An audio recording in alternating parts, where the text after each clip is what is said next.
Assalamualaikum warahmatullahi wabarakatuh.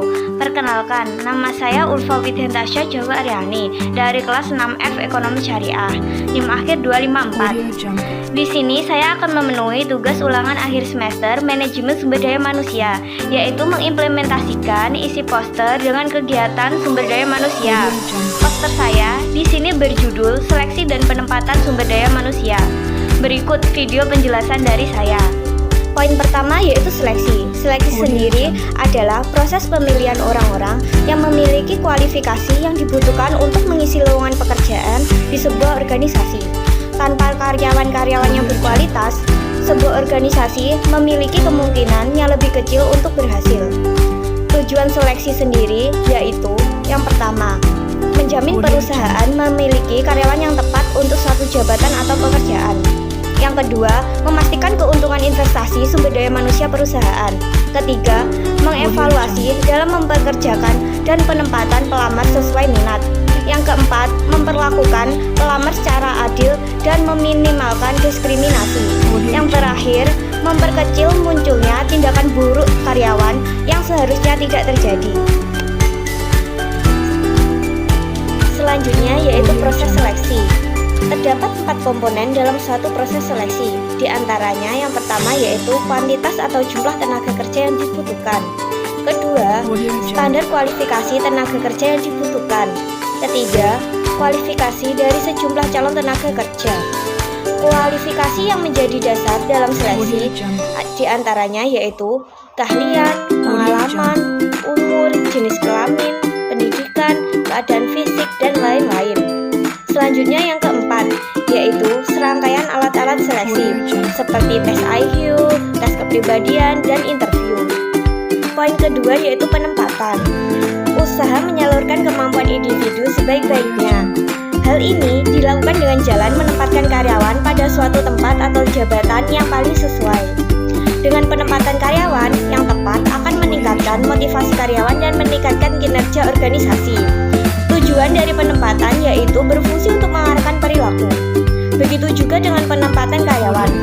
Manajemen sumber daya manusia menempatkan seorang karyawan atau calon karyawan dengan tujuan antara lain agar karyawan bersangkutan lebih berdaya guna dalam melaksanakan pekerjaan yang dibebankan, serta untuk meningkatkan kemampuan dan keterampilan sebagai dasar melancarkan tugas.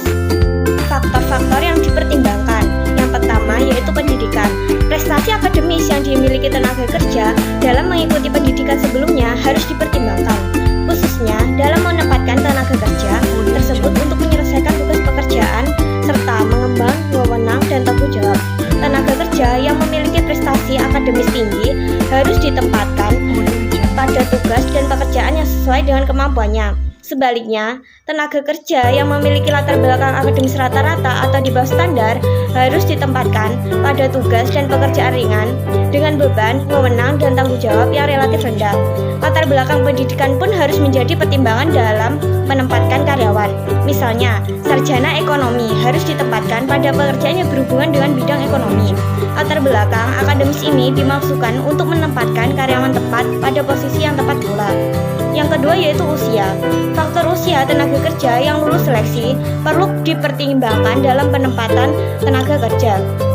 Penempatan tenaga kerja berdasarkan usia perlu dilakukan untuk menghindari rendahnya produktivitas yang dihasilkan oleh karyawan yang bersangkutan. Yang ketiga yaitu keterampilan kerja. Kecakapan atau keahlian untuk melakukan suatu pekerjaan yang harus diperoleh dalam praktek. Keterampilan kerja ini dapat dikelompokkan menjadi 3, seperti yang pertama, keterampilan mental, seperti menganalisis data, membuat keputusan, dan lain-lain. Kedua, keterampilan fisik, seperti membetulkan listrik, mekanik, dan lain-lain. Ketiga, keterampilan sosial, seperti mempengaruhi orang lain, menawarkan barang atau jasa, dan lain-lain. Poin keempat yaitu pengalaman kerja. Pengalaman bekerja pada pekerjaan sejenis perlu mendapatkan pertimbangan dalam penempatan kerja karyawan. Kenyataannya menunjukkan makin lama karyawan bekerja, makin banyak pengalaman yang dimiliki karyawan yang bersangkutan. Sebaliknya, semakin singkat masa kerja, semakin sedikit pengalaman yang diperoleh. Pengalaman bekerja banyak memberikan keahlian dan keterampilan kerja. Pengalaman bekerja yang dimiliki seseorang kadang-kadang lebih dihargai daripada tingkat pendidikan yang menjulang. Poin ketiga yaitu tes penyelesaian. beberapa jenis yang berbeda digunakan sebagai bagian dari proses penyelesaian. Berikut kilasannya. Yang pertama yaitu tes kemampuan. Tes-tes yang menilai kemampuan individual untuk bekerja dalam cara tertentu dikelompokkan sebagai tes kemampuan. Terkadang, tes tersebut dibedakan lebih lanjut menjadi tes kecerdasan dan pencapaian. Yang kedua yaitu tes kepribadian. Kepribadian merupakan panduan yang unik dari karakteristik individual yang mempengaruhi interaksi dengan lingkungan dan membantu mendefinisikan seseorang. Yang ketiga yaitu tes kejujuran atau integritas. Pada pemberi kerja menggunakan tes ini karena beberapa alasan. Perusahaan-perusahaan seperti perusahaan retail menggunakan tes kejujuran untuk menyaring individu-individu yang kemungkinan besar tidak jujur dan mengurangi timbulnya pencurian karyawan. Yang keempat yaitu tes yang kontroversial dan meragukan. Beberapa tes yang meragukan terkadang digunakan dalam penyelesaian karyawan. Tetapi para ahli memperingatkan tentang masalah-masalah hukum dan etika dalam menggunakan teknik untuk penyelesaian karyawan ini. Selanjutnya yang terakhir yaitu tes pertimbangan dan kekhawatiran. Tes penyelesaian dapat memberikan wawasan yang bermanfaat tentang kemampuan dan karakteristik para pelamar yang mungkin tidak ditentukan lewat wawancara atau cara-cara lain. Itulah video penjelasan dari saya. Apabila ada kurangnya, mohon dimaafkan. Wassalamualaikum warahmatullahi wabarakatuh.